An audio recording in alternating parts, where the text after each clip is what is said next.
നമ്മുടെ സംസ്ഥാനത്ത് ഇന്ന് 13 പേര് പോസിറ്റീവായിരിക്കുകയാണ്. നെഗറ്റീവായതും 13 തന്നെയാണ്. ഇതിൽ കോട്ടയത്ത് 6, ഇടുക്കി 4, പാലക്കാട്, മലപ്പുറം, കണ്ണൂർ 1 വീതം. ഇതാണ് പോസിറ്റീവായവരുടെ ജില്ല തിരിച്ചുള്ള കണക്ക്. ഇതിൽ 5 പേര് തമിഴ്നാട്ടിൽ നിന്നുള്ളവരാണ്. ഒരാൾ വിദേശത്ത് വന്നതാണ്.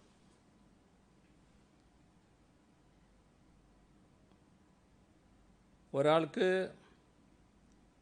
എങ്ങനെയാണ് എന്നത് പരിശോധിച്ചുകൊണ്ടിരിക്കുകയാണ്. എങ്ങനെയാണ് ബാധിച്ചത് എന്ന് പരിശോധിച്ചുകൊണ്ടിരിക്കുകയാണ്. ബാക്കിയുള്ളവർ സമ്പർക്കത്തിലൂടെയാണ്. കണ്ണൂർ 6, കോഴിക്കോട് 4, തിരുവനന്തപുരം, എറണാകുളം, മലപ്പുറം 1 വീതം. ഇങ്ങനെയാണ് നെഗറ്റീവായവരുള്ളത്. ഇതുവരെ 481 പേർക്കാണ് സംസ്ഥാനത്ത് രോഗം സ്ഥിരീകരിച്ചത്. അതിൽ 123 പേർ ഇപ്പോൾ ചികിത്സയിലാണ്. 20,301 പേരാണ് നിരീക്ഷണത്തിലുള്ളത്. 19,812 പേർ വീടുകളിലാണ്. 489 പേർ ആശുപത്രികളിലുമാണ്. ഇന്ന് മാത്രം 104 ആളുകൾ ആശുപത്രിയിലായിട്ടുണ്ട്. ഇതുവരെ 23,271 സാമ്പിളുകളാണ് പരിശോധനയ്ക്ക് അയച്ചത്. 22,537 എണ്ണം രോഗബാധയില്ല എന്ന് ഉറപ്പാക്കിയിട്ടുണ്ട്. ആരോഗ്യ പ്രവർത്തകർ, അതിഥി തൊഴിലാളികൾ, സാമൂഹ്യ സമ്പർക്കം കൂടുതലുള്ള വ്യക്തികൾ, ഇത്തരത്തിൽ മുൻഗണനാ ഗ്രൂപ്പുകളിൽ നിന്ന് 875 സാമ്പിളുകൾ ശേഖരിച്ച് പരിശോധനയ്ക്ക് അയച്ചു. അതിൽ 611 സാമ്പിളുകൾ നെഗറ്റീവായി റിസൾട്ട് വന്നിട്ടുണ്ട്. കോവിഡ് പരിശോധന വ്യാപകമാക്കണമെന്ന് തീരുമാനിച്ചിരുന്നു. അതിൻ്റെ ഭാഗമായി ഇന്നലെ 3056 സാമ്പിളുകൾ പരിശോധനയ്ക്ക് അയച്ചു. സംസ്ഥാനത്തെ ഹോട്ട്സ്പോട്ടുകളിൽ മാറ്റം വന്നിട്ടുണ്ട്. ഇതോടൊപ്പം തന്നെ റെഡ് സോണിലും മാറ്റം വരുത്തേണ്ട അവസ്ഥ വന്നിരിക്കുകയാണ്. നേരത്തെ പ്രഖ്യാപിച്ച 4 ജില്ലകൾ റെഡ് സോണായിട്ട് തന്നെ തുടരും. ഇന്നലെയും ഇന്നുമായി കോട്ടയത്തും ഇടുക്കിയും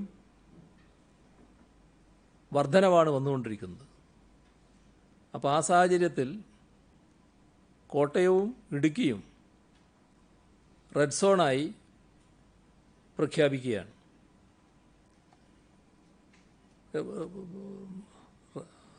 അതോടൊപ്പം നമ്മുടെ ഹോട്ട്സ്പോട്ടിൻ്റെ ഭാഗമായി എടുത്താൽ ഇടുക്കി ജില്ലയിൽ വണ്ടൻമേട്, ഇരട്ടയാറ്, കോട്ടയം ജില്ലയിൽ അയ്മനം, വെള്ളൂർ, അയർക്കുന്നം, തലയോലപ്പറമ്പ് ഇത്രയും പഞ്ചായത്തുകൾ ഹോട്ട്സ്പോട്ടുകളാണ്. ഇപ്പോൾ കോവിഡ് ബാധിച്ച് ആരും ചികിത്സയിലില്ലാത്തത് 4 ജില്ലകളിലാണ്. തിരുവനന്തപുരം, ആലപ്പുഴ, തൃശ്ശൂർ, വയനാട്.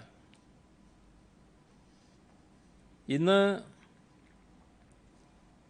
മുഖ്യമന്ത്രിമാരുടെ വീഡിയോ കോൺഫറൻസിൽ സംസാരിക്കുന്നത് പ്രധാനമായും ചെറിയ സംസ്ഥാനങ്ങളിലെ മുഖ്യമന്ത്രിമാരായിരിക്കും എന്ന് ഇന്നലെ കേന്ദ്ര ആഭ്യന്തരമന്ത്രി നേരിട്ട് സംസാരിച്ചിരുന്നു. കേരളം ഉന്നയിക്കാൻ ഉദ്ദേശിക്കുന്ന പ്രധാന കാര്യങ്ങൾ നേരത്തെ അറിയിക്കുന്നത് നന്നാവും എന്നുകൂടി അദ്ദേഹം ഇന്നലെ അഭിപ്രായപ്പെട്ടു. അതിൻ്റെ അടിസ്ഥാനത്തിൽ ഇന്നലെ തന്നെ കേരളത്തിൻ്റെ അഭിപ്രായങ്ങൾ പ്രധാനമന്ത്രിയെയും ആഭ്യന്തരമന്ത്രിയെയും ധരിപ്പിക്കുകയുണ്ടായി. കേന്ദ്ര ഗവൺമെൻറ്റിൻ്റെ മാർഗനിർദ്ദേശങ്ങൾക്കനുസരിച്ച് ലോക്ക്ഡൗണിൽ ചില ഇളവുകൾ സംസ്ഥാനം വരുത്തിയിരുന്നു. ലോക്ക്ഡൗൺ പിൻവലിക്കുന്ന കാര്യത്തിൽ ശ്രദ്ധാപൂർവമായ സമീപനം വേണം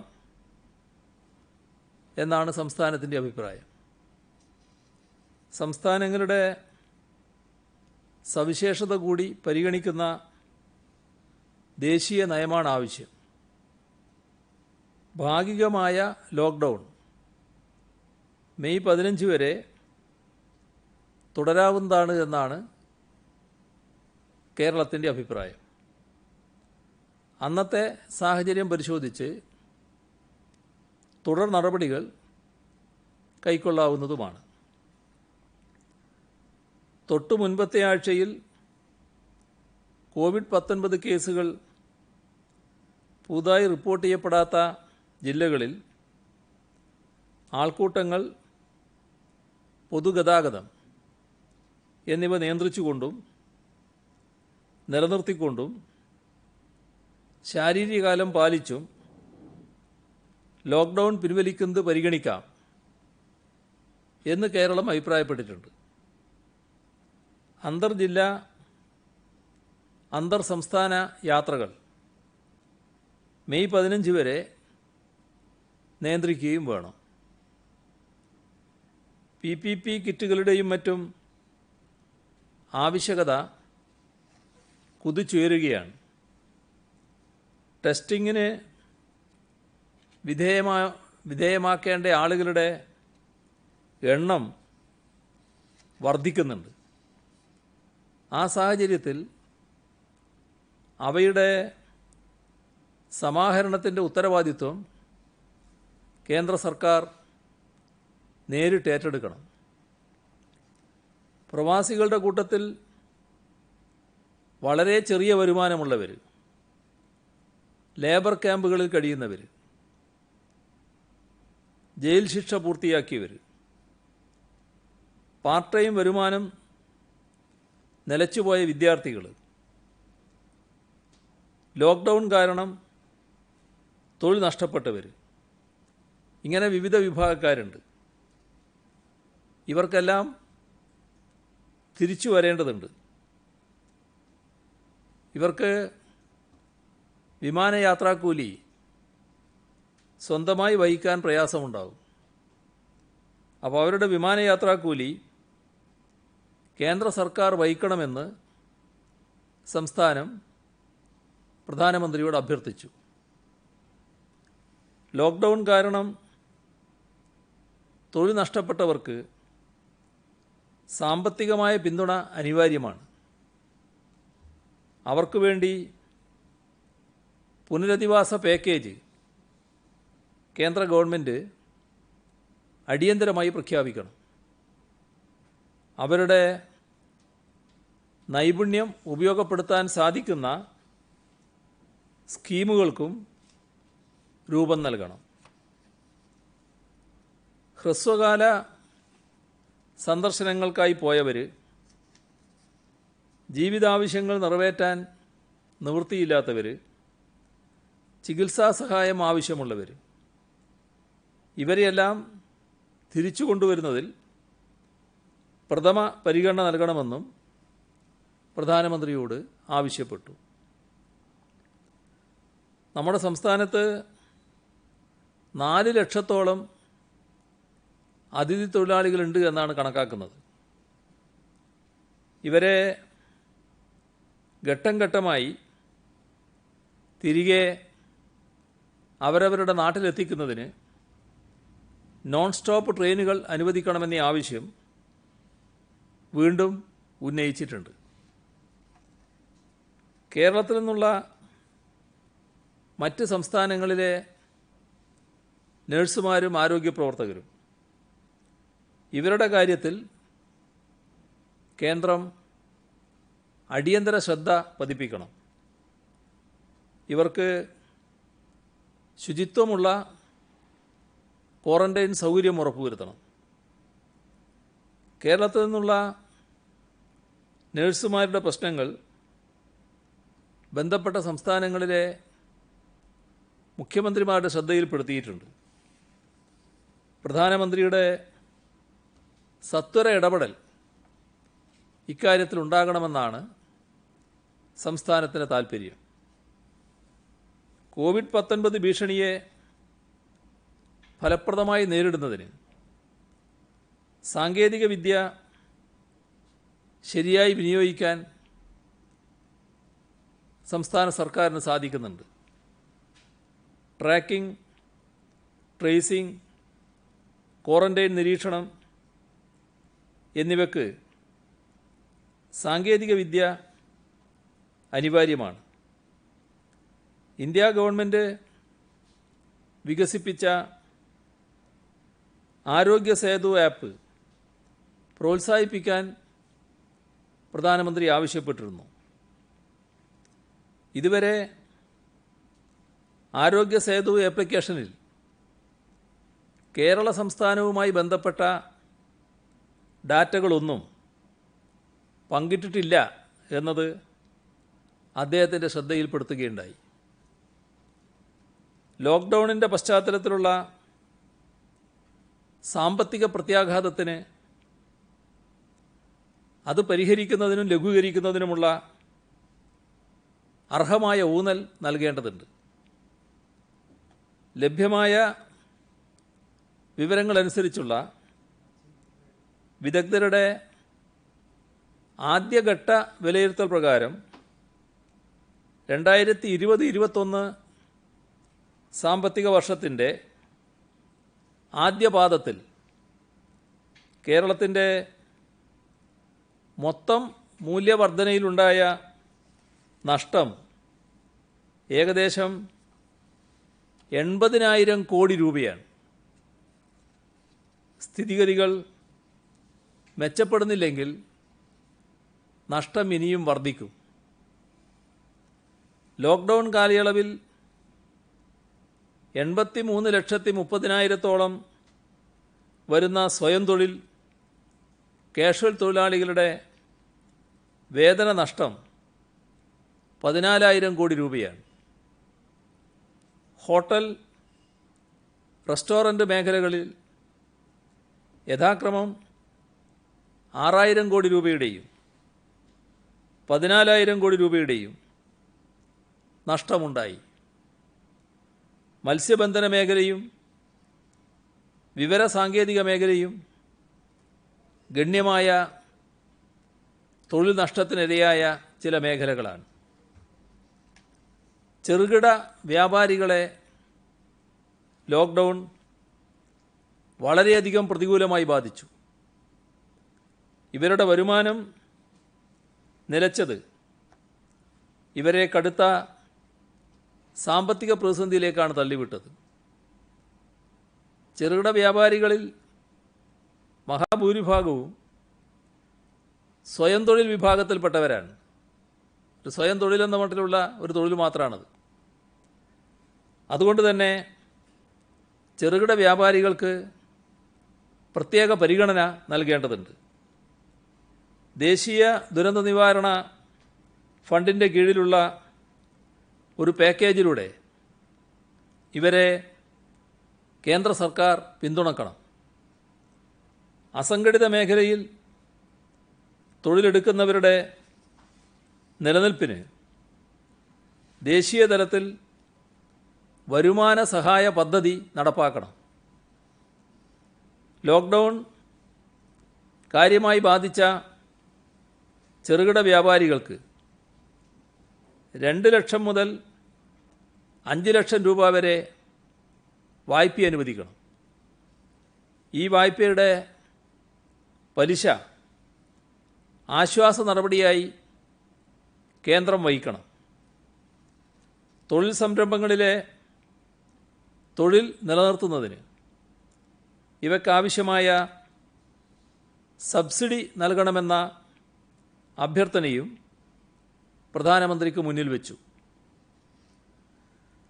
ലോക്ക്ഡൗൺ നടപടികൾ മൂലം ചെറുകിട വ്യവസായങ്ങൾക്ക് വലിയ തോതിലുള്ള നഷ്ടമാണ് സംഭവിച്ചത്. ഇവ നികത്താൻ കുറഞ്ഞ പലിശ നിരക്കിൽ കൂടുതൽ പണമിടപാട് ഈ മേഖലയിൽ നടക്കണമെന്നാണ് വിദഗ്ധാഭിപ്രായം. നിലവിലെ ലോണുകൾക്ക് 50% പലിശ ഇളവ് നൽകണം. ചെറുകിട സ്ഥാപനങ്ങളിലെ തൊഴിലാളികൾക്ക് ESI വേതനം നൽകുന്നതിനുള്ള നടപടികൾ സ്വീകരിക്കണം. EPF-ലേക്ക് വിഹിതം കൊടുക്കേണ്ട പരിധി 15,000-ൽ നിന്നും 25,000-ആയി ഉയർത്തണം.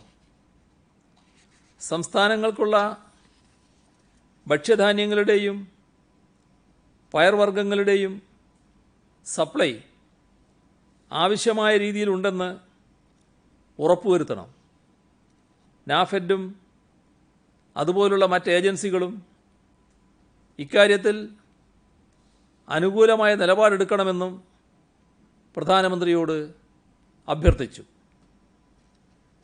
കോവിഡ്-19 ബാധയും തുടർന്ന് ലോക്ക്ഡൗണും വന്ന ഘട്ടത്തിൽ നാം അഭിമുഖീകരിക്കുന്ന ഏറ്റവും ഗുരുതരമായ വിഷയം പ്രവാസികളുടേതാണ്. അവർ സുരക്ഷിതമായിരിക്കുക എന്നതാണ് നമ്മുടെ മുന്തിയ പരിഗണന. പ്രവാസികളെ തിരിച്ചു കൊണ്ടുവരാൻ നിരന്തരം നടത്തുന്ന ശ്രമങ്ങൾ എല്ലാവർക്കും അറിയാമല്ലോ. അതിന് ഫലമുണ്ടാകും എന്നാണ് കരുതുന്നത്.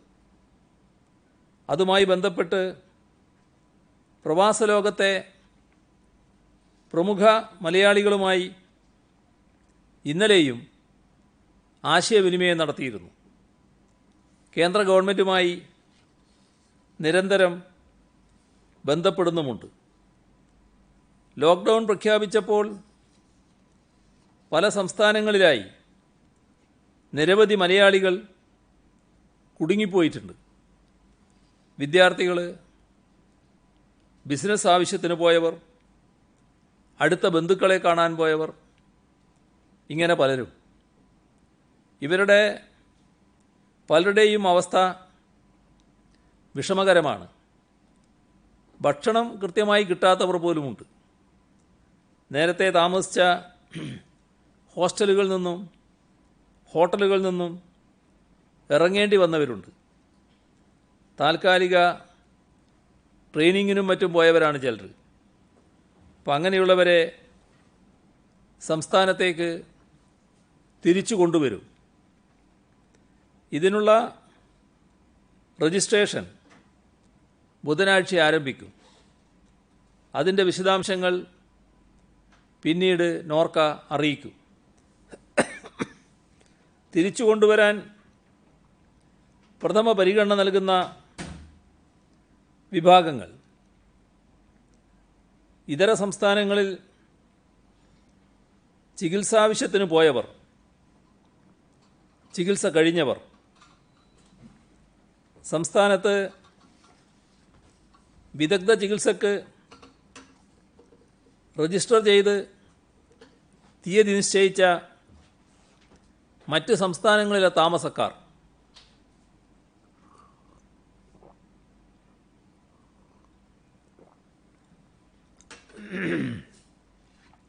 പഠനാവശ്യത്തിന് മറ്റ് സംസ്ഥാനങ്ങളിലേക്ക് പോയി പഠനം പൂർത്തീകരിച്ചവർ, പരീക്ഷ, ഇൻ്റർവ്യൂ എന്നിവയ്ക്കായി മറ്റ് സംസ്ഥാനങ്ങളിൽ പോയവർ, തീർത്ഥാടനം, വിനോദയാത്ര, ബന്ധുഗൃഹ സന്ദർശനം എന്നിവയ്ക്ക് പോയി മറ്റ് സംസ്ഥാനങ്ങളിൽ കുടുങ്ങിപ്പോയവർ, ലോക്ക്ഡൗൺ മൂലം അടച്ച വിദ്യാഭ്യാസ സ്ഥാപനങ്ങളിലെ കേരളീയരായ വിദ്യാർത്ഥികൾ, ജോലി നഷ്ടപ്പെട്ടതുകൊണ്ടോ റിട്ടയർ ചെയ്തതിനാലോ നാട്ടിലേക്ക് വരേണ്ടവർ, കൃഷിപ്പണിക്ക് അയൽ സംസ്ഥാനങ്ങളിലേക്ക് പോയവരുമുണ്ട്. പ്രത്യേകിച്ച് കർണാടകയിൽ കുടകിൽ നമ്മുടെ നാട്ടുകാർ കുടകിൽ ഭൂമി പാട്ടത്തിനെടുത്ത് ഇഞ്ചി, വാഴക്കൃഷി മുതലായവ ചെയ്യാറുണ്ട്. വയനാട്, കണ്ണൂർ, മലപ്പുറം ജില്ലകളിൽ നിന്ന് കൃഷിപ്പണിക്ക് പോയി ധാരാളം പേർ കുടകിൽ കുടുങ്ങിപ്പോയിട്ടുണ്ട്. വളരെ പാവപ്പെട്ടവരാണ് ഇങ്ങനെ ജോലിക്ക് പോകുന്നത്. ധാരാളം ആദിവാസികളുമുണ്ട്. പലർക്കും ഇപ്പോൾ ഭക്ഷണത്തിന് പോലും പ്രയാസമുണ്ട്. കയ്യിലുള്ളതെല്ലാം തീർന്നു, പണവുമില്ല. ഇങ്ങനെ പ്രയാസപ്പെടുന്ന മുഴുവൻ പേരെയും ഘട്ടം ഘട്ടമായി തിരിച്ചു കൊണ്ടുവരും. കർണാടകത്തിൽ മാത്രമല്ല, മറ്റ് സംസ്ഥാനങ്ങളിൽ സമാന സാഹചര്യങ്ങളിൽ പെട്ടുപോയവരെയും തിരികെ കൊണ്ടുവരും. ഇതിനുള്ള പദ്ധതി തയ്യാറാക്കാൻ കലക്ടർമാരോട് നിർദ്ദേശിച്ചിട്ടുണ്ട്. തിരിച്ചു വരേണ്ടവർ നോർക്ക റൂട്ട്സ് വെബ്സൈറ്റിൽ രജിസ്റ്റർ ചെയ്യണമെന്നും തീരുമാനിച്ചിട്ടുണ്ട്. അവരെ തിരികെ കൊണ്ടുവരുമ്പോൾ ആരോഗ്യ സുരക്ഷ സംബന്ധിച്ച എല്ലാ മുൻകരുതലും സ്വീകരിക്കും. അതിർത്തിയിൽ ആരോഗ്യ വിഭാഗം പരിശോധിക്കും. എല്ലാവർക്കും ക്വാറന്റൈൻ നിർബന്ധമാകും. പ്രവാസികൾ വരുമ്പോൾ സ്വീകരിക്കുന്ന എല്ലാ മുൻകരുതലുകളും ഇവരുടെ കാര്യത്തിലും ബാധകമായിരിക്കും. വിദേശത്തുള്ളവർ വരുമ്പോൾ എയർപോർട്ട് കേന്ദ്രീകരിച്ച് പരിശോധനാ സംവിധാനം ഉണ്ടാക്കാം എന്ന സൗകര്യമുണ്ട്. എന്നാൽ ഇതര സംസ്ഥാനങ്ങളിൽ നിന്ന് കേരളത്തിലേക്ക് ധാരാളം വഴികളുണ്ട്. അതുകൊണ്ട് ഏതൊക്കെ വഴികളിലൂടെ കൊണ്ടുവരണമെന്നത് സംബന്ധിച്ച് ക്രമീകരണമുണ്ടാക്കും. സർക്കാർ ഇക്കാര്യത്തിലുണ്ടാക്കുന്ന ക്രമീകരണങ്ങളുമായി എല്ലാവരും പൂർണ്ണമായി സഹകരിക്കണമെന്ന് അഭ്യർത്ഥിക്കുകയാണ്. വിദേശ രാജ്യങ്ങളിൽ നിന്ന് തിരിച്ചു വരുന്നവർക്ക് വേണ്ടി സർക്കാർ ഒരുക്കേണ്ട സംവിധാനങ്ങളെക്കുറിച്ച് ഇന്നലെ നടത്തിയ വീഡിയോ കോൺഫറൻസിൽ ചർച്ച നടത്തുകയുണ്ടായി. ടിക്കറ്റ് ബുക്ക് ചെയ്യുമ്പോൾ തൊട്ടടുത്ത വിമാനത്താവളങ്ങളിലേക്ക് തന്നെ എടുക്കണമെന്ന് നിർദ്ദേശിച്ചിട്ടുണ്ട്. സംസ്ഥാനത്തെ 4 എയർപോർട്ടുകളിലും പരിശോധനയ്ക്കും ക്വാറന്റൈനും ആവശ്യമായ സജ്ജീകരണം ഒരുക്കും. പ്രവാസികളെ പരമാവധി സഹായിക്കാൻ നോർക്ക ഹെൽപ്പ് ഡെസ്ക് നിലവിൽ വന്നിട്ടുണ്ട്. നാട്ടിലേക്ക് വരാൻ ആഗ്രഹിക്കുന്ന പ്രവാസികൾ www.registernorcaroots.org എന്ന വെബ്സൈറ്റിൽ ഇന്നലെ വൈകിട്ട് മുതൽ രജിസ്റ്റർ ചെയ്ത് തുടങ്ങിയിട്ടുണ്ട്. ഇതുവരെ 2,02,000 പേർ രജിസ്റ്റർ ചെയ്ത് കഴിഞ്ഞു. പ്രവാസികളെ സഹായിക്കാൻ ഇന്ത്യൻ കമ്മ്യൂണിറ്റി വെൽഫെയർ ഫണ്ട് ഉപയോഗിക്കണമെന്നും തിരിച്ചു വരുന്ന പ്രവാസികളെ പുനരധിവസിപ്പിക്കാൻ പ്രത്യേക പാക്കേജ് വേണമെന്നും കേന്ദ്രത്തോട് ആവശ്യപ്പെട്ടിട്ടുണ്ട്. തിരിച്ചു വരുന്ന പ്രവാസികളുടെ മക്കൾക്ക് കേരളത്തിലെ വിദ്യാലയങ്ങളിൽ പ്രവേശനം ആവശ്യമാണെങ്കിൽ സർക്കാർ അത് ഉറപ്പാക്കും. കോവിഡ് പരിശോധന എല്ലാ ജില്ലകളിലും കൂടുതലായി നടത്താൻ ജില്ലാ കളക്ടർമാരോടും ജില്ലാ മെഡിക്കൽ ഓഫീസർമാരോടും നിർദ്ദേശിച്ചിട്ടുണ്ട്. ക്വാറന്റൈനിൽ കഴിയുന്ന മുഴുവൻ പേരെയും പരിശോധനയ്ക്ക് വിധേയമാക്കണം എന്നാണ് ഉദ്ദേശിക്കുന്നത്. ഇന്നലെ നടത്തിയ വീഡിയോ കോൺഫറൻസിലാണ് ഈ കാര്യം പറഞ്ഞിട്ടുള്ളത്. ഹോട്ട്സ്പോട്ട് മേഖലകളിൽ ഭക്ഷ്യസാധനങ്ങൾ വീടുകളിൽ എത്തുന്നു എന്ന് ഉറപ്പാക്കും. അതിർത്തി ജില്ലകളിൽ പരിശോധന കർശനമാക്കാൻ നിർദ്ദേശിച്ചിട്ടുണ്ട്. കാട്ടിലെ ഊടുവഴികളിലൂടെ നടന്ന് കേരളത്തിലേക്ക് ആളുകൾ വരുന്നത് തടയാൻ വനംവകുപ്പിൻ്റെ സഹായത്തോടെ നടപടി സ്വീകരിക്കാൻ പോലീസിന് നിർദ്ദേശം നൽകിയിട്ടുണ്ട്. കാർഷിക ജോലികൾ തടസ്സമില്ലാതെ മുന്നോട്ട് പോകണം. പച്ചക്കറി പോലെ കേടുവന്നു പോകുന്ന സാധനങ്ങൾ എത്രയും വേഗം ശേഖരിച്ച് വിപണികളിൽ എത്തിക്കണം. ഈ നിർദ്ദേശവും നൽകിയിട്ടുണ്ട്. സംസ്ഥാനത്ത് പൊതു ഇടങ്ങളിൽ മാസ്ക് നിർബന്ധമാക്കിയതോടെ ധരിക്കുന്നവരുടെ എണ്ണം കൂടി. അതോടൊപ്പം ഉപയോഗശേഷം വലിച്ചെറിയുന്ന മാസ്കുകളുടെ എണ്ണവും കൂടി. ഇങ്ങനെ അലക്ഷ്യമായി ഉപേക്ഷിക്കപ്പെടുന്ന മാസ്കുകൾ ഗുരുതര ആരോഗ്യ പ്രശ്നങ്ങളാണ് സൃഷ്ടിക്കുന്നത്. മഴ കൂടി വന്നതോടെ പ്രശ്നം ഇരട്ടിച്ചിരിക്കുകയാണ്. ഉപയോഗിച്ച മാസ്ക് അലക്ഷ്യമായി കളയുന്നത് സമൂഹത്തോടുള്ള അപരാധമാണ്. കഴുകി സൂക്ഷിക്കാവുന്ന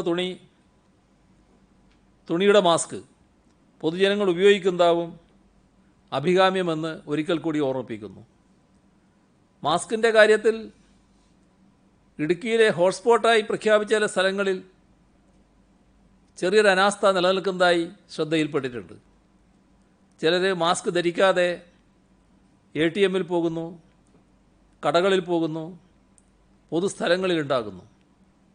ഇത് ഗൗരവമായി കണ്ടുകൊണ്ട് തിരുത്താൻ ആവശ്യമായ നടപടികൾ സ്വീകരിക്കേണ്ടതാണ്.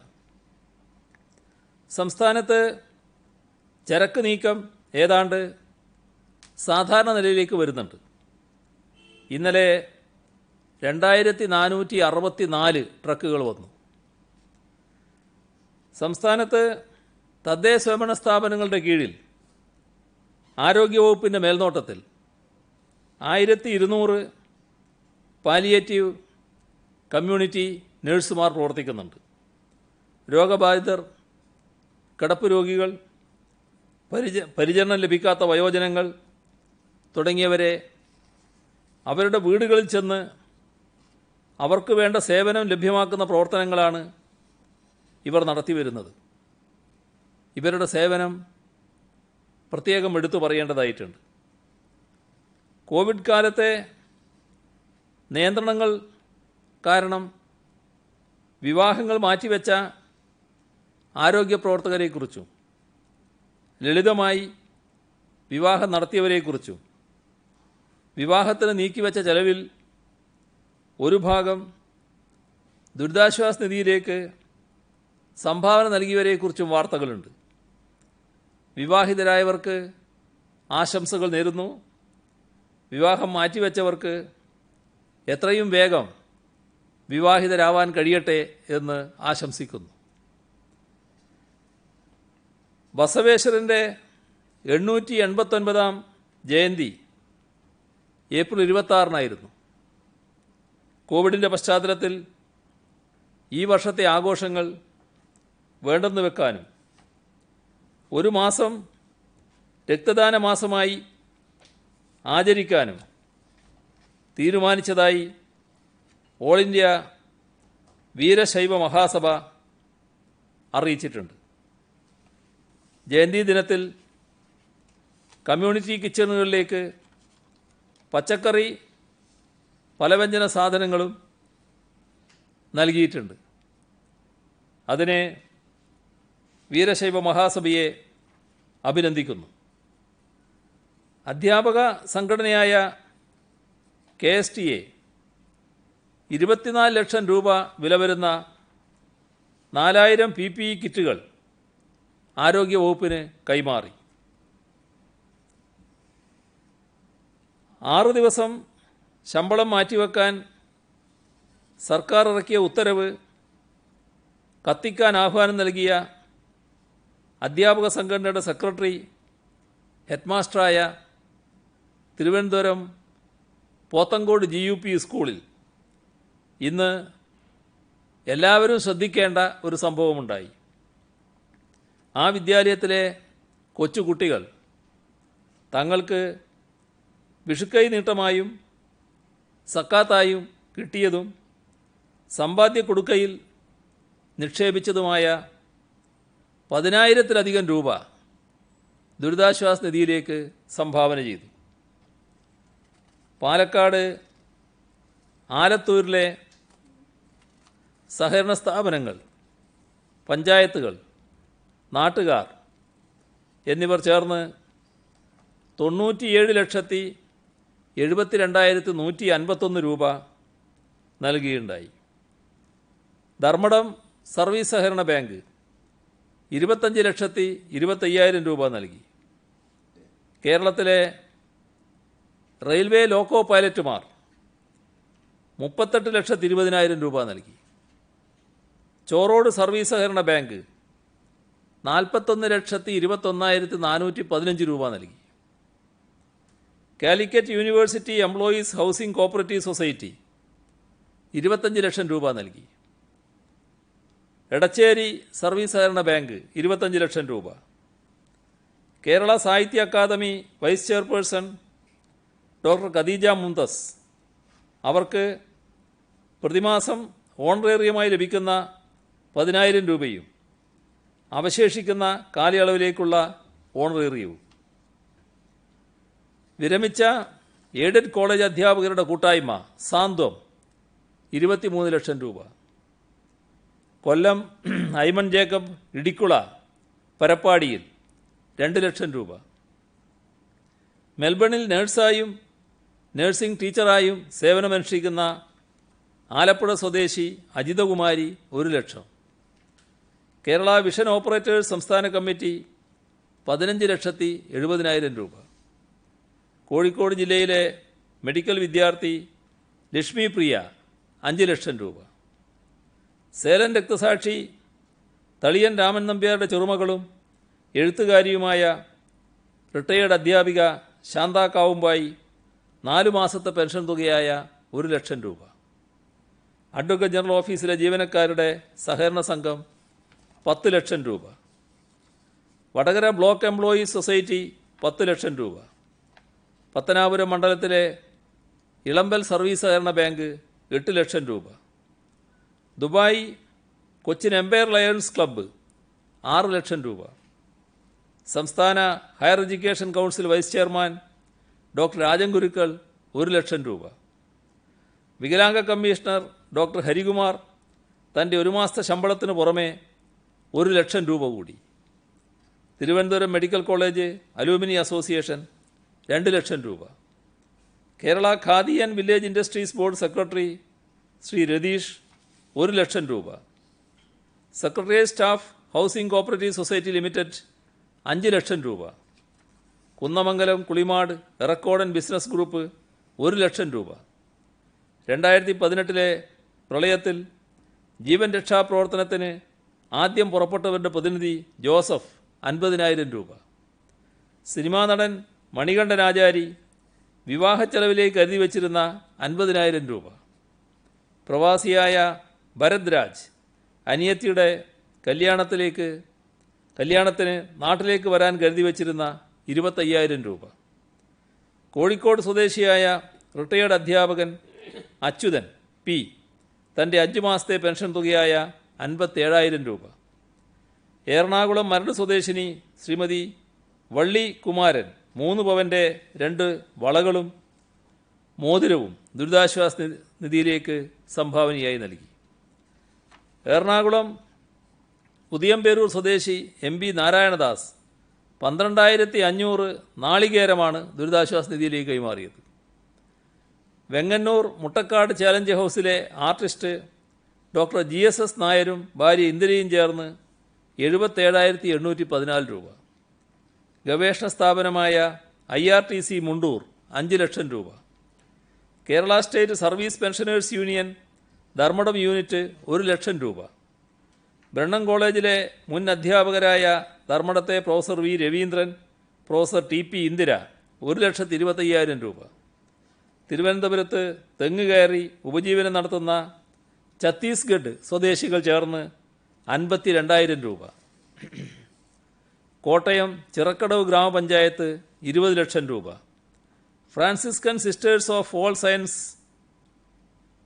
സെയിൻസ് കോട്ടയം 50,000 രൂപ.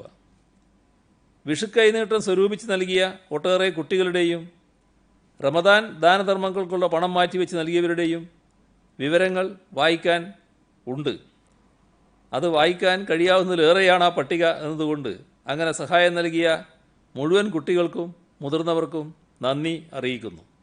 വിശദമായ ലിസ്റ്റ് പ്രസിദ്ധീകരണത്തിന് മാധ്യമങ്ങൾക്ക് നൽകുന്നുമുണ്ട്. ഇത്രയാണ് ഇന്ന് പറയാനുള്ളത്.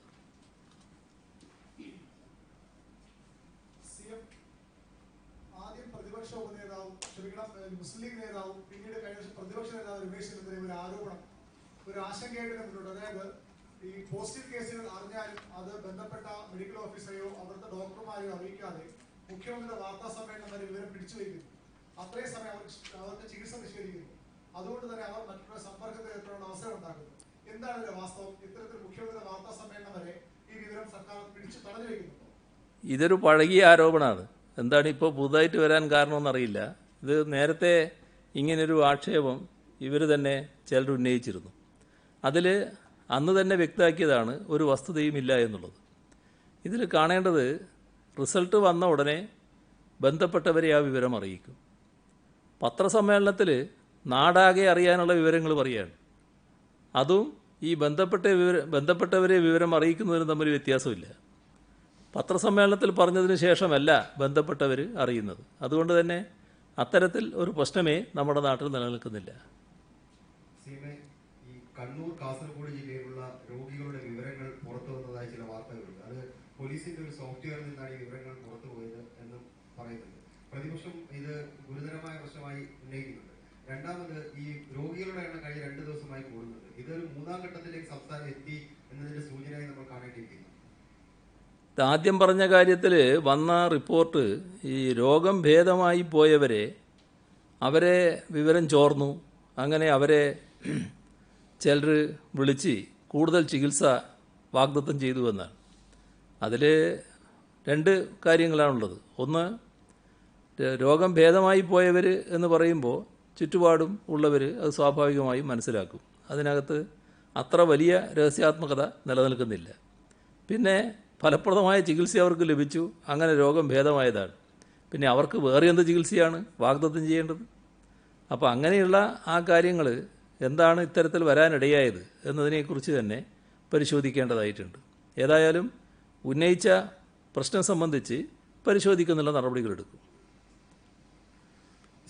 നമ്മൾ ഇതര സംസ്ഥാനത്ത് കുടുങ്ങിപ്പോയവരെ തിരിച്ച് നാട്ടിലേക്ക് കൊണ്ടുവരുന്നു. അതുപോലെ തന്നെ കണ്ണൂർ, കാസർഗോഡ് തുടങ്ങിയ ജില്ലകളിൽ ലോക്ക്ഡൌണിന് ശേഷം കുടുങ്ങിപ്പോയ ഇതര ജില്ലക്കാർ, തിരുവനന്തപുരത്തുകാരുണ്ട്, മറ്റ് ജില്ലക്കാർ ഒരുപാട് പേര് അവിടെ കുടുങ്ങിക്കിടപ്പുണ്ട്. അവരെ തിരിച്ച് അതാത് സ്ഥലങ്ങളിലേക്ക് എത്തിക്കാൻ എന്തെങ്കിലും നടപടി സ്വീകരിക്കുമോ? അതിന് വലിയ പ്രശ്നമില്ല. ബന്ധപ്പെട്ട കലക്ടർമാരുമായി അവർ ബന്ധപ്പെടുകയും വേണ്ടു. അതിനനുസരിച്ചുള്ള നടപടികൾ സ്വീകരിക്കും. ഈ കേരളത്തിന് നേരത്തെ ICMR കൈമാറിയ കിറ്റുകളിൽ, റാപ്പിഡ് ടെസ്റ്റിനുള്ള കിറ്റുകളിൽ, ആ കിറ്റുകൾ ഗുണനിലവാരം കുറഞ്ഞതാണ്, അതുകൊണ്ട് അത് ഉപയോഗിക്കേണ്ട എന്നുള്ള നിർദ്ദേശം നൽകിയിട്ടുണ്ടോ? അങ്ങനെ ഒരു നിർദ്ദേശം നൽകിയിട്ടുണ്ടോ? ഗുണനിലവാരം കുറഞ്ഞ കിറ്റുകളാണ് ICMR കേരളത്തിന് 12,480 കിറ്റുകൾ തന്നത്. ICMR 2 തരത്തിലുള്ള കിറ്റുകളുണ്ട്. അതിൽ ആൻറ്റിബോഡി ടെസ്റ്റുമായി ബന്ധപ്പെട്ട കിറ്റുകളുടെ കാര്യത്തിൽ നേരത്തെ ഈ പറഞ്ഞ കാര്യം ശരിയാണ്. രാജ്യവ്യാപകമായി തന്നെ അത് ഉപയോഗിക്കേണ്ടതില്ല എന്ന നിലപാട് ICMR സ്വീകരിച്ചിട്ടുണ്ട്. എന്നാൽ മറ്റ് കിറ്റുകൾ അത് ഉപയോഗിക്കുന്നുണ്ട്. അതിൻ്റെ ഭാഗമായി തന്നെയാണ് പരിശോധനകൾ നടക്കുന്നത്. അതിന് കൂടുതൽ ലഭിക്കണം എന്ന് നമ്മൾ ആവശ്യപ്പെട്ടിട്ടുമുണ്ട്. ഇടുക്കിയിലും കോട്ടയത്തും, പ്രത്യേകിച്ച് ഇടുക്കിയിൽ രോഗം വർദ്ധിച്ചു വരുന്നു. അതുകൊണ്ട് തന്നെ നമ്മൾ നേരത്തെ കണ്ണൂർ, കാസർഗോഡ് സ്വീകരിച്ചതുപോലെയുള്ള എന്തെങ്കിലും അതീവ സുരക്ഷാ പദ്ധതി എന്തെങ്കിലും ആസൂത്രണം ചെയ്യുന്നുണ്ടോ, നടപ്പാക്കോ ഇടുക്കി ജില്ലയിൽ? അല്ല, ഞാൻ നേരത്തെ പറഞ്ഞല്ലോ റെഡ് സോൺ ആയിട്ട് കണക്കാക്കുന്നു. അതിൻ്റെ ഭാഗമായിട്ടുള്ള നടപടികൾ സ്വാഭാവികമായിട്ട് വരും.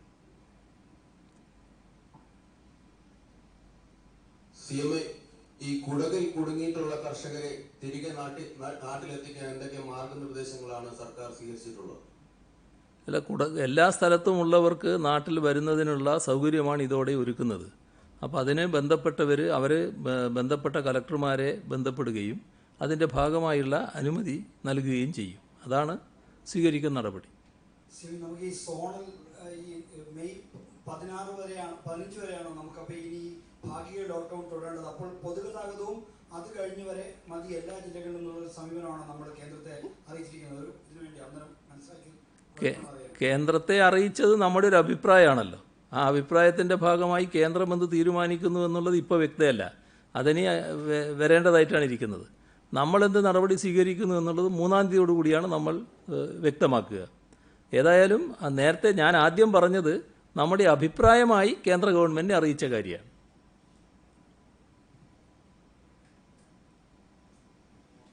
ശബ്ദം കേൾക്കുന്നില്ല, മൈക്ക് വർക്ക് ചെയ്യുന്നില്ല. അത്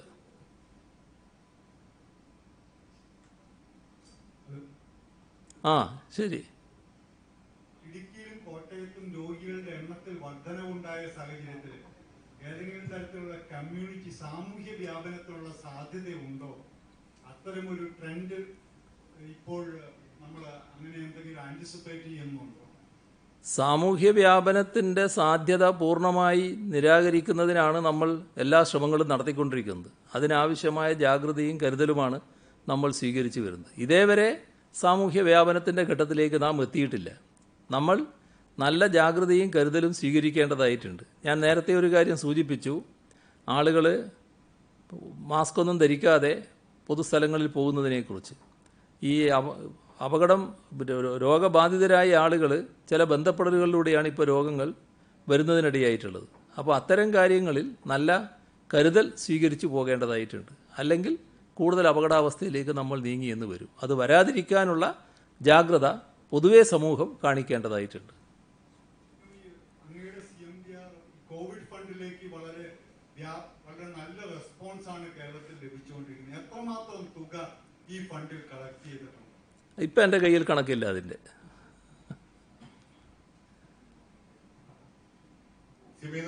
പ്രധാനമന്ത്രി ജൂൺ ജൂലൈ മാസങ്ങളിൽ വ്യാപകമായ രീതിയിൽ രോഗം പടരാനുള്ള ഒരു സാഹചര്യം ഉണ്ട് എന്നൊരു കമന്റ് പറയുകയുണ്ടായി. സംസ്ഥാനത്ത് അത്തരത്തിൽ ഏതെങ്കിലും സാഹചര്യം നിലനിൽക്കുന്നുണ്ടോ? ഇതുമായി ബന്ധപ്പെട്ടുള്ള ഒട്ടേറെ കണക്കുകൂട്ടലുകളുണ്ട്, കാരണം വിലയിരുത്തലുകളുണ്ട്. ഒരു ഘട്ടത്തിൽ ഇത് കൂടുതൽ വ്യാപകമായേക്കാം എന്ന കണക്കുകളും നമ്മുടെ വിദഗ്ധരുടെ മുന്നിലുണ്ട്. അതെല്ലാമായി ബന്ധപ്പെട്ടുള്ള ജാഗ്രത തന്നെയാണ് എല്ലായിടങ്ങളിലും സ്വീകരിച്ചു വരുന്നത്. നമ്മളും അതിൻ്റെ ഭാഗമായി തന്നെയുള്ള ജാഗ്രതയോടെയുള്ള നടപടികളാണ്, കരുതലുകളാണ് സ്വീകരിക്കുന്നത്. CMA, ഈ കോവിഡിന് പുറത്തുള്ള ഒരു ചോദ്യമാണ്. പ്രധാനമായും ഇപ്പോൾ കമലിനെതിരെ, ചലച്ചിത്ര അക്കാദമി ചെയർമാൻ കമലിനെതിരെ ഇപ്പോൾ ഒരു ആക്ഷേപം ഉയർന്നു വന്നിട്ടുണ്ട്. ഒരു വക്കീൽ നോട്ടീസ് അയച്ചതാണ്. ഒരു യുവ നടിയെ പീഡിപ്പിക്കാൻ ശ്രമിച്ചു എന്ന തരത്തിലുള്ള ഒരു വക്കീൽ നോട്ടീസ് പുറത്തായിട്ടുണ്ട്. അത് അങ്ങയുടെ ശ്രദ്ധയിൽപ്പെട്ടിട്ടുണ്ടോ? ഏതെങ്കിലും തരത്തിലുള്ള നടപടി അക്കാദമി ചെയർമാൻ സ്ഥാനത്ത് നിന്ന് മാറ്റാനുള്ള ഏതെങ്കിലും നടപടി ഉണ്ടാവുമോ? ഇങ്ങനെ ഒരു ആക്ഷേപം വരുന്ന സാഹചര്യത്തിൽ, ഈ വക്കീൽ നോട്ടീസ് പുറത്തു വന്ന സാഹചര്യം നിങ്ങൾ പറഞ്ഞപ്പോഴാണ് ഞാനിപ്പോൾ അറിയുന്നത്. എനിക്കറിയില്ല അതിനെപ്പറ്റി. ഇന്നിപ്പം ഒരാൾക്ക് എവിടെ നിന്നാണ് രോഗം വന്നതെന്ന് അറിയില്ല. പക്ഷെ കഴിഞ്ഞ ഒരാഴ്ച ഇതേപോലെ 9, അപ്പം മൊത്തത്തിൽ 10 കേസുകളുടെ എവിടെ നിന്നാണ് വന്നതിന്റെ ഉറവിടം കണ്ടെത്താനായില്ല. അത് കുറെ കൂടി ആശങ്ക ഉണ്ടാക്കുന്നതല്ല. ഇത്തരം കേസുകൾ നമ്മൾ പ്രത്യേകമായിട്ട് പഠിക്കുമോ? അങ്ങനെ എന്തെങ്കിലും ഒരു നിർദ്ദേശമോ മറ്റോ ഉണ്ടോ? അത്തരം കേസുകൾ കൃത്യമായി പഠിച്ചുകൊണ്ടിരിക്കുന്നുണ്ട്. ചില കാര്യങ്ങളിൽ കുറെ കൂടി വ്യക്തത വരുന്നുമുണ്ട്. മഴ വരികയാണ്. അപ്പോൾ കഴിഞ്ഞ വർഷത്തെ പോലെ അല്ലെങ്കിൽ ഒരുപക്ഷെ അതിനേക്കാൾ കൂടുതൽ മഴ പെയ്യുന്നതാണ് കാലാവസ്ഥാ വകുപ്പിന്റെ മുന്നറിയിപ്പ്. അപ്പോൾ നമ്മൾ ഈ കോവിഡ് പ്രതിരോധ മാതൃക ഇത്രയും കാലം സ്വീകരിച്ചിരുന്നതിനൊപ്പം മഴയുടെ സാഹചര്യത്തിൽ പ്രത്യേകിച്ച് ഇത്തരം പ്രതിരോധ പ്രവർത്തനങ്ങളിൽ അതുപോലെ വ്യക്തികളും സ്വീകരിക്കേണ്ട മാർഗങ്ങൾ അത് സംബന്ധിച്ച് എന്തെങ്കിലും ആലോചന നടത്തിയിട്ടുണ്ടോ? അങ്ങനെ എന്തെങ്കിലും മാർഗനിർദ്ദേശം വരുന്നുണ്ടോ? മഴക്കാലപൂർവ്വ പ്രവർത്തനങ്ങൾ നമ്മൾ സാധാരണ പ്ലാൻ ചെയ്യാറുണ്ട്. അത് ഇത്തവണയും നേരത്തെ പ്ലാൻ ചെയ്തിരുന്നു. നമ്മൾ പ്ലാൻ ചെയ്ത് കഴിഞ്ഞപ്പോഴാണ് കോവിഡുമായി ബന്ധപ്പെട്ട പ്രശ്നങ്ങൾ നമുക്ക് നേരിടേണ്ടി വന്നത്. എന്നാൽ ഇതിൻ്റെ മധ്യത്തിലും നാം അതുമായി ബന്ധപ്പെട്ട കാര്യങ്ങൾ വിലയിരുത്തിയിട്ടുണ്ട്. ജില്ലകളിലെല്ലാം ആ കാര്യത്തിലുള്ള ഫലപ്രദമായ പ്രവർത്തനങ്ങൾ നടന്നുകൊണ്ടിരിക്കുകയാണ്. തദ്ദേശഭരണ സ്ഥാപനങ്ങളും മറ്റും അതിന് ഫലപ്രദമായി നേതൃത്വവും കൊടുക്കുന്നുണ്ട്. ഒരു നല്ല പ്രവർത്തനം നടക്കും എന്ന് തന്നെയാണ് പ്രതീക്ഷിക്കുന്നത്. നല്ല രീതിയിൽ ശുചീകരണം നടക്കുക, വെള്ളക്കെട്ടുകൾ ഒഴിവാക്കി നിർത്തുക. ഇപ്പോഴാണെങ്കിൽ നദികളും കായലുകളും എല്ലാ തോടുകളും മറ്റും എക്കലുകളുണ്ടെങ്കിൽ അതൊക്കെ നീക്കം ചെയ്യുക. ഇങ്ങനെയെല്ലാമുള്ള ഒട്ടേറെ നടപടികൾ ഇതിൻ്റെ ഭാഗമായി സ്വീകരിച്ചു പോകുന്നുണ്ട്. വലിയ തോതിൽ മാലിന്യം നീക്കം ചെയ്യാനുള്ള നടപടികളും തദ്ദേശഭരണ സ്ഥാപനങ്ങൾ സ്വീകരിക്കുന്നുണ്ട്. അങ്ങനെ ഒട്ടേറെ നടപടികൾ ഇതിൻ്റെ ഭാഗമായി സ്വീകരിക്കുന്നുണ്ട്. പ്രവാസികൾ തിരിച്ചു വരുമ്പോൾ ഒരു നിബന്ധന നമ്മൾ പറഞ്ഞിരിക്കുന്നത് അവിടുന്ന് തന്നെ പരിശോധിച്ച് നെഗറ്റീവ് ആണെന്ന് ഉറപ്പുവരുത്തുന്നതാണ്. അപ്പൊ അത് നമ്മളാണോ ചെയ്യേണ്ടത് അതോ അതത് രാജ്യങ്ങളാണോ ആ പരിശോധന നടത്തേണ്ടത്? നമ്മൾക്കാണോ അതിന്റെ ചുമതല? രണ്ട്, അവർ ഇവിടെ വരുമ്പോൾ നമ്മൾ വീണ്ടും പരിശോധിക്കണം. അപ്പൊ നമുക്കിപ്പോ ഈ ലക്ഷക്കണക്കിന് ഇപ്പൊ 2 ലക്ഷം ഓൾറെഡി രജിസ്റ്റർ ചെയ്തിട്ടുണ്ട്. അപ്പൊ 2 ലക്ഷം കിറ്റുകൾ നമ്മൾ അപ്പോഴേക്ക് തയ്യാറാക്കി വെക്കേണ്ടത്, അതിനുള്ള ഒരു ഒരുക്കം നമ്മൾ നടത്തിയിട്ടുണ്ടോ? നമുക്ക് അപ്പോഴേക്ക് ലഭിക്കുമോ? എന്താണ് അതിന്റെ ഒരു ഇവർ അവിടുന്ന് വരുമ്പോൾ സ്വാഭാവികമായിട്ടും പരിശോധനയോടുകൂടിയായിരിക്കും വിമാനത്തിൽ കയറാൻ സാധ്യത. അതുമായി ബന്ധപ്പെട്ട പ്രശ്നങ്ങളെല്ലാം ഇന്ത്യ ഗവൺമെൻറ് കൈകാര്യം ചെയ്യുന്നതാണ്. അതിൻ്റെ ഭാഗമായുള്ള നടപടികൾ സ്വീകരിച്ചു എന്ന് വരും. എന്നാൽ നമ്മുടെ എയർപോർട്ടിൽ എത്തിയതിന് ശേഷം അവരെ ആദ്യം സ്ക്രീനിങ്ങിന് വിധേയമാക്കും. രോഗലക്ഷണങ്ങൾ എന്തെങ്കിലും ഉണ്ടെങ്കിൽ അവരെ ക്വാറന്റൈനിലേക്ക് അയക്കും. അല്ലാത്തവർ വീടുകളിലാണ് ക്വാറന്റൈനിൽ കഴിയുക. എയർപോർട്ടിൽ നിന്ന് നേരിട്ട് അവരുടെ വീട്ടിലേക്കാണ് പോവുക. ആ വീടുകളിൽ ക്വാറന്റൈനിൽ കഴിയാണ് വേണ്ടത്. ഇത്തരം ആളുകൾ മുഴുവനായിട്ട് വരുമ്പോൾ അതിനാവശ്യമായ പരിശോധനാ സംവിധാനവും നമ്മൾ ഒരുക്കും. അത് ഇന്ത്യ ഗവൺമെൻറ്റിനോട് കൂടുതൽ സാമഗ്രികൾ വേണമെന്ന് നമ്മൾ ഇപ്പോൾ തന്നെ ആവശ്യപ്പെട്ടിട്ടുണ്ട്.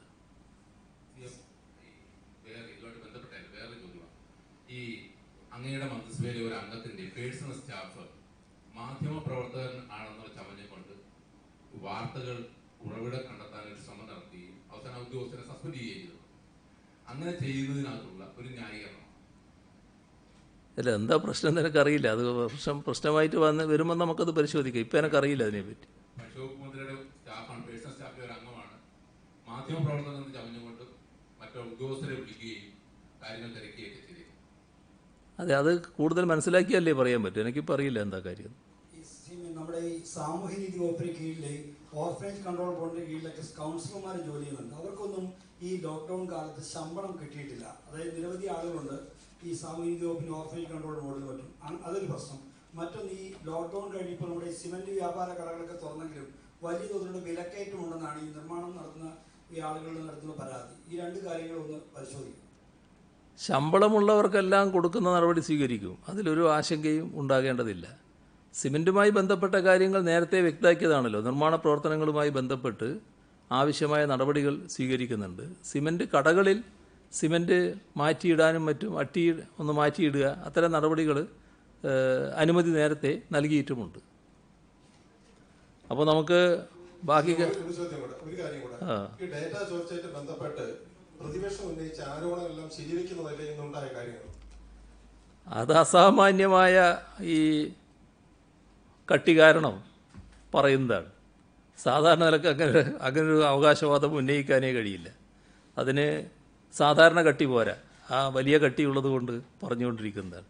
അതിനുവേണ്ടി ഒന്നും പറയാൻ പറ്റില്ല. കാരണം ഇത് യാഥാർത്ഥ്യമൊന്നും കണ്ടില്ല എന്നടിക്കാൻ ഇതുപോലെയുള്ള പൊതുപ്രവർത്തകർക്ക് കഴിയുന്നുവെന്ന് വന്നാൽ ഒന്നും നമുക്ക് ചെയ്യാൻ കഴിയില്ല. യഥാർത്ഥത്തിൽ സർക്കാരിൻ്റെ നിലപാട് മുഴുവൻ ഹൈക്കോടതി അംഗീകരിച്ചു എന്നുള്ളതാണ് നമുക്ക് കാണാൻ സാധിക്കുക. അതാണ് വസ്തുത. അതിൻ്റെ മറ്റു കൂടുതൽ കാര്യങ്ങളിലേക്ക് ഇപ്പോൾ പോകേണ്ടതില്ല. ബാക്കി സമ്മേളനം അവസാനിപ്പിച്ചപ്പോൾ സിഎം പറഞ്ഞിരുന്നത് സ്പ്രിംഗ്ലറിന്റെ വിധി അത് ഇപ്പോഴാണ് വിധി പകർപ്പ് കിട്ടിയത്, അത് വായിച്ചതിന് ശേഷം പിന്നീട് പ്രതികരിക്കാമെന്നാണ്. അപ്പോൾ അതേക്കുറിച്ച് അത് നേരത്തെ വന്ന കാര്യങ്ങൾ തന്നെയാണ് ആ വിധിയിലുള്ളത്.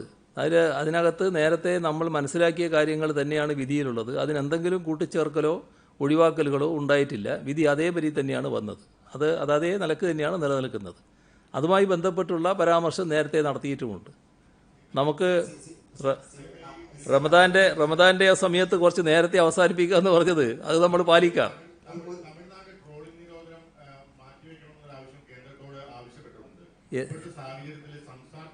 എന്ത് നിരോധനം? ട്രോളിംഗ് നിരോധനം തുടരണം എന്നാണ് സംസ്ഥാനത്തിൻ്റെ നിർബന്ധ നിലപാട്. അത് ട്രോളിംഗ് നിരോധനം എന്ന് പറയുന്നത് കോവിഡുമായി ബന്ധപ്പെട്ടതല്ല. അത് മത്സ്യത്തിൻ്റെ വംശവർദ്ധനവുമായി ബന്ധപ്പെട്ട പ്രശ്നമാണ്. അപ്പോൾ ആ കുഞ്ഞുങ്ങളെ ഇപ്പോൾ പിടിക്കാൻ പറ്റില്ല. അത് തുടരണം തന്നെയാണ് സംസ്ഥാനത്തിൻ്റെ അഭിപ്രായം. ബാക്കി കാര്യങ്ങൾ നമുക്ക് നാളെയാകാം.